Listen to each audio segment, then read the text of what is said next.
Welcome to Law and Crime Network. My name is Bob Bianchi. We're going to be taking it to 3 o'clock. In Davenport, Iowa, closing arguments are underway in the bench trial against Henry Dinkins, a convicted sex offender on trial for shooting to death 10-year-old Breasia Terrell. The defense chose to call no witnesses yesterday after the state had rested its case. We'll have more on that later. But for now, let's head out to South Carolina, where opening statements took place in a trial against a South Carolina mother and her boyfriend. The mother, one time being called Teacher of the Year.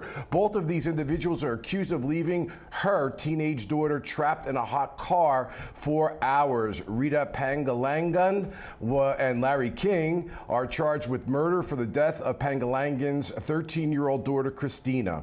The state says Cristina had cerebral palsy and was unable to care for herself, that she was nonverbal and in a wheelchair. According to authorities, temperatures reached as high as the 80s that day and could have gotten as high as 130 degrees inside of that car. Really a very obviously tragic case, and a lot of twists and turns on this one, as what the defense is versus some of the evidence the police gathered that belied that evidence. At least that's the allegation. Just overall, I mean, very powerful. Prosecutor indicating, using words like cooking to death in the car while they're outside hugging and kissing and smoking cigarettes, and choices have consequences. But this victim, it gives me goosebumps to think about it, had no choices. How powerful was the opening statement to you, and what does your law enforcement experience tell you about where this case is going to go? Here, the allegation is going to be that they saw the victim being put in the car around 11:15 a.m. and they just shut the door and left her there, and 3 hours later came out and got in a King's truck, took off for about an hour and came back. What are your overall feelings about this case, and where do you think the defense is going? Are they going to try to go for a charge lesser than the murder charge in this case? Yeah, and to both of your guys' points, reasonable, and in addition to the fact that this is someone who completely is incapable physically and or mentally in being able to help themselves, which should have given them even a more heightened understanding of the dangers that this poor girl died under. Torturous, and I think the jury is going to see it that way. Hi, Inspector. I think this is interesting. So when a lawyer is saying the facts really aren't in dispute, where it appears to me they may be going as an argument with regard to the law. Now, I asked the producers, and I could be wrong about this, but I just kind of want to throw it out there. As a former homicide prosecutor, not really a big fan of the death penalty, although I've tried them. I have to tell you, if it were a death penalty eligible offense, and I'm not saying it is under the state law, typically speaking, they would talk about victims who are vulnerable, usually the elderly, clearly somebody in the condition that this victim would be in that vulnerable position. And also the fact that it was done in a horrendous and heinous nature, the actual way that death is, literally cooking to death, as the prosecutor said. So irrespective of what their state law is like allowing here or not allowing here, if the state law did allow for a death penalty, since there is a conspiracy charge here, this would kind of seem like if there's a kind of case you go for it, you would go for it. Now again, I don't know what the reasons why, but I mean, it's that bad in my mind. Your thoughts? And doctor, let me ask you, as a retired homicide, we've done a lot of these kinds of cases. I've done them for a 30-year career. You've done many of them as well. Talk to our audience about the idea that you kind of, you do your job, you compartmentalize, you go about it. Sometimes it can be very routine, another death, another murder, another whatever, but then there's every now and again that kind of case where you literally have to step back and emotionally are exhausted. I would imagine that would be this kind of case. You bring a really interesting point, Doctor. I mean, when I was trying murder cases, a lot of times we would bury the pathologist kind of in the middle of the case because perfunctorily we would have to show cause and manner of death, but it really wasn't a big issue in that case. This one, I'm wondering whether the prosecutor early on is going to call the pathologist because the description of the manner and mechanism of death is going to be pretty brutal and make a big impact on the jury. And of course, you don't want to bury that kind of testimony. We'll see strategically how they go about the placement of the forensic pathologist. Very interesting conversation here. Tactics, trial tactics going on. Co-defendants being tried at the same time. Little push towards, and there could be truth in this. I mean, we've handled these kind of cases where somebody's more culpable, less culpable, maybe not at all culpable. What are your thoughts where the defense is going? The defendant going to take the stand here and basically say, hey, I had nothing to do with any kind of quote-unquote conspiracy and agreement to commit a murder? I mean, really interesting commentary. There's a lot of tactics going on here because he is not responsible for her. It's the mother mother that's responsible for her. So this is really going to be interesting to see whether or not there's going to be a finger-pointing aspect to this particular trial. We will wait and see. Dr. Lang, I got a million things firing in my brain right now. He gets up there, let's take the last one first, that they're not guilty of a conspiracy, which may actually be something that helps the co-defendant in the case more than it actually helps his client. Delivered a decent opening statement, but I'm also thinking, let's keep in mind here, there were I believe 4 or 5 previous neglect reports against the mother that were investigated. I don't know, and I'm trying to find out whether or not those are going to be admitted as 404 evidence, other act evidence to rebut that very statement that the lawyer made. So either it's coming in already, but if it's not, and the prosecutors tried, I would be going and saying, now, Judge, after that opening statement, those neglect complaints need to come out because it goes to absence of mistake, it goes to intent, it goes to motive. If they do come out, in light of everything else we heard from the prosecution, that is not going to bode well, at least for Ms. Pangalangan. Dr. Lang, I mean, I'd imagine going down the road, they're going to use that exactly. That even the defense attorney, to their detriment, made this statement, co-defense attorney, in the case. And there's nothing that is connective tissue. Maybe he didn't know about the previous neglect. Maybe he didn't know about what was going on in the car. You have to show that he was part of an enterprise or a conspiracy or an agreement to commit a murder. Did you see that as a major faux pas? Yeah, you got to be very careful. I mean, I think he did a nice delivery. I don't know the case as well as they do, so you hate to second guess it, especially so early in the proceeding. But I think we're listening to it for the first time too, just like a jury's listening to it for the first time. So it'll be interesting in the beginning what their psychology is. I'm always curious about the tactical decisions that are made in a situation like this to go bench trial as opposed to jury trial. Can you give us some insights as a former prosecutor, and I know you do criminal defense and lots of other trial work, as to how that strategic decision gets made? Because I think there's also a second component to it, and it may be included in your answer. The defense still has to be confident that there may be either a legal issue or a factual issue that's significant enough where they believe a singular judge would not cave to the pressure of the emotions, less so than a jury.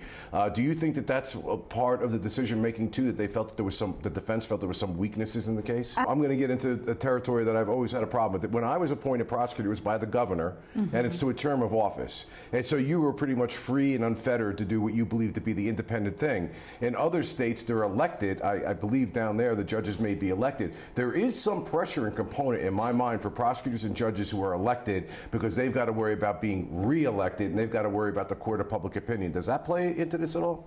Dr. Lang, I'd be interested in your thought process about this, because Bernarda's not incorrect. I mean, when you're appointed, you still come through a political process. The governor has to appoint you. You have to have consent of the Senate.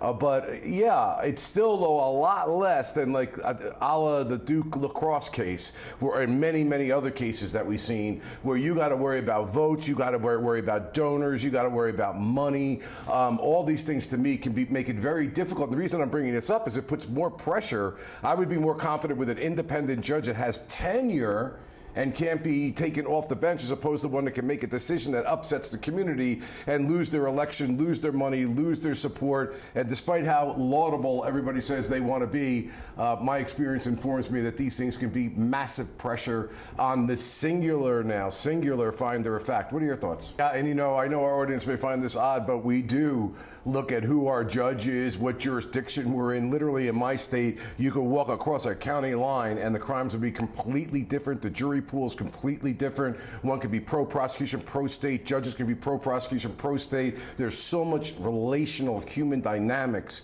that go into a decision like this. Well, I guess we'll see whether or not it's a good choice or not, but we're not going to be able to know that for a while. Yeah, that's the CIS effect that we talk about when we're trying, cases as a prosecutor. The more and more we saw those TV shows, the more and more I felt to let people know that you just can't look at a piece of dirt and say, ha, there's the person that committed the crime. So the reliance on circumstantial evidence, and maybe you can explain to our audience the difference between direct and circumstantial evidence. We used to use a lot of circumstantial evidence, but now jurors are looking for a little bit more exactitude. What do you think? And I don't know if every state does this, but in my state, when the judge judge charges the jury at the end of the case and explains the difference between direct and circumstantial evidence, the judge actually says in some instances circumstantial evidence may even be more powerful than direct evidence, because there seems to be, a sentiment that, oh, that case is only circumstantial, but some judges will read that jury charge and say, no, it can be more powerful. Okay, great commentary, great guests. Great cases. Now, I know it sounds crazy, and let's go into the land of you never know. It would be funny if the judge sat there and said, maybe this, and then I see that, and just really, I'm declaring this a hung jury in a mistrial. Is it possible? Yeah, and no kidding. Kidding aside, I would assume that if a judge would, quote unquote, be in the area of a hung jury, that in a judge's point of view is going to be reasonable doubt, which would lead probably to a not guilty if that were in fact the case. All right, Doctor, we talked about what you found interesting, and one of the things, and we got two from each of you, were the closing arguments. How did you think the prosecutor did tying it up? Bernarda, you had talked about the idea that you found it interesting. One of the facts compelling to you was the guy who found the vehicle feeling that it was favorable for the prosecution. Explain that. And a lot of times when we're doing this, it's also not just proving that it points to a person, but I always used to prosecute a case eliminating the possibility of any other suspects, which is obviously important.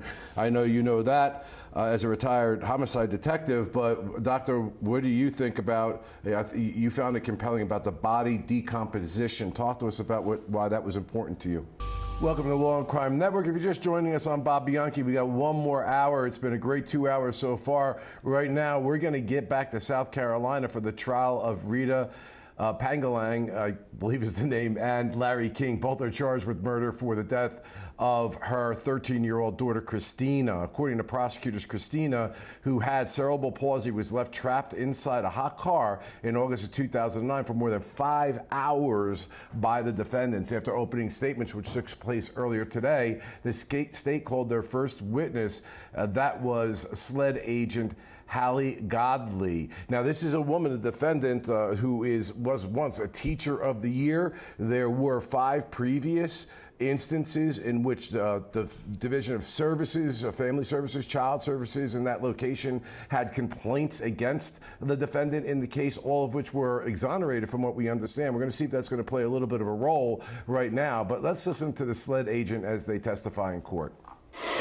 Okay, still with us is Dr. Ken Lang, a retired homicide detective. We have Melba Pearson with us, a former prosecutor. Welcome to the show, Melba. I want to go to you first. Nails on a chalkboard just happened to me. I don't know if you, as a trial lawyer, if you felt it.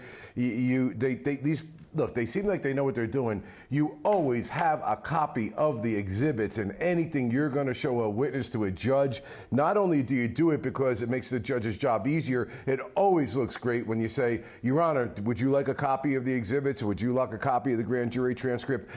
They always do. I'm wondering, he may have even taken a break to probably bring them in to say, hey guys, whatever exhibits you're introducing, I'd like to have them so I can follow along with the testimony. So I only bring this up, Melba, because we have a lot of lawyers that watch the show and law students. When you're doing this, you got to have copies. I have a copy for the judge. I have a copy for the court clerk and even the court reporter. It just in front of the, a jury especially looks so professional. Did you note that? Was that something that was surprising to you? And Melba, I want to take it one step further, because everything that you're doing in the court as a trial lawyer should be designed to achieve the objective that you're looking for. And when you're doing that and your adversary isn't, the jury is looking at it like this is a competent, well-prepared person, and when they're putting their faith in what the lawyer is saying, is the way. I know the evidence is what controls it, but let's be honest. If they believe that's coming through a vehicle of competence and respect and doing things like this, you don't want a judge saying what was said there. So, I mean, that's one piece to the entire equation. But also, I think our audience may not understand, and maybe you can explain this. The judges only have very limited information. They don't have, in most cases, all the discovery and all the information, and it's built that way, that the defense attorney has and the prosecutor have. They basically are getting the information when it became relevant during motions, but not the whole file. Thoughts? Yeah, Dr. Lang, I mean, I've literally had cases, both as a prosecutor and a defense lawyer, where I knew in my mind the judge did not understand the totality of the case because that's the way it's set up, and they can start forming opinions, and we would be saying It's important to get facts out so that the judge understands more of the dynamics of the case. And I've listened to judges basically say, I thought this case was one thing in the beginning, and now based on all this information, I feel it's like something completely different. It can have such a big impact. What are your thoughts? And I would like to talk to you a little bit more, if we have an opportunity today, about how to answer a question as a detective on the witness stand, and what's the smart way to do it and not. But unfortunately, we're going to have to take a break just for a little bit. We'll be back on the other end with these awesome guests. Please stay with us. Future trial lawyers and crime aficionados, get ready for this one. Due to our great producer Elizabeth, we were listening to testimony from SLED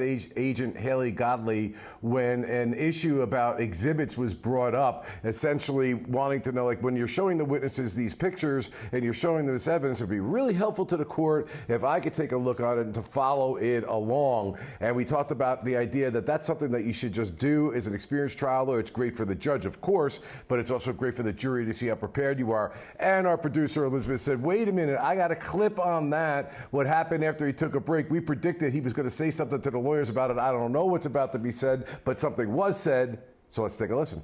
Melba, a very, very staid judge, but you could see he's agitated, he's angry, he got threw it on the table. Look, I don't want to reiterate the point. Should have been done beforehand. But this is very crucial here. The judge has to make a very critical analysis that he allows the prosecution to show gruesome photos to the jury if they're relevant to a relevant fact in the case. But as the defense lawyer said, it gets to a point where the probative value is outweighed by the prejudicial effect. In fact, citing the law that at a certain point in time, too much can cause a potential reversal. This judge was not happy that he had to sit there and evaluate these photographs while a jury is out and having to make a critical decision like that. And while he's a pretty even-keeled guy, you could tell from his facial expressions and everything, he was not happy about that. So you can comment on that, or you can comment on what goes on here. I think that maybe an audience may not understand that aren't lawyers, that the judge has to, what does it mean the prejudicial value is outweighed by the probative effect? The probative effect is outweighed by the prejudicial value of it. There's a balancing act the judge has to do, and he got thrown this at the last minute. What does that all mean? Right, and it can't be cumulative over and over and over again. Really, really important point here, I think, in terms of how a judge has to balance this. He clearly wasn't happy. Doc, I want to go to you for a minute.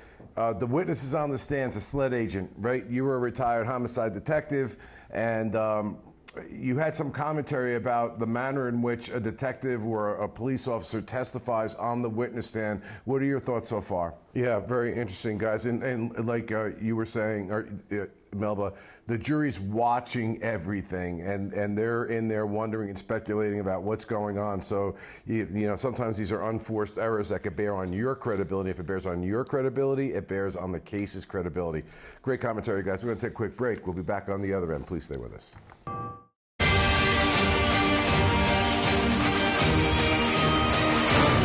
We are in South Carolina. If you're just joining us, Rita Pangalangan as well as Larry King, they are being charged with the murder of a 13-year-old handicapped individual who was nonverbal and in a wheelchair, having left her locked inside of a vehicle with temperatures that could have risen up to 130 to 135 degrees. A brutal way to die. Prosecutor calling it that they treated her like a suitcase and that she literally cooked to death. Right now, we're listening to the testimony from Agent Haley Godley.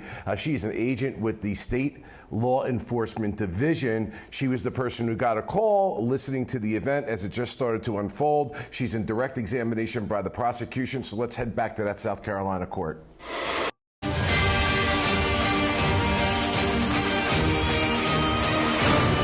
Okay, well, welcome back. Dr. Lang, what do you think of the testimony that was presented by the agent? I mean, obviously, prosecutors like to go in a sequential formation. I was very, very interested. Maybe I'll get to Melba about that. Witness order is very important. Like I said before, I always like to lead or put the pathologist usually in the middle because it doesn't make that much of a difference in a case. But I don't know if I wouldn't have myself thought about leading with the pathologist. Nevertheless, they went with the detective because it's kind of sequential, and that could kind of make sense. How do you think she did? Yeah, I agree with that.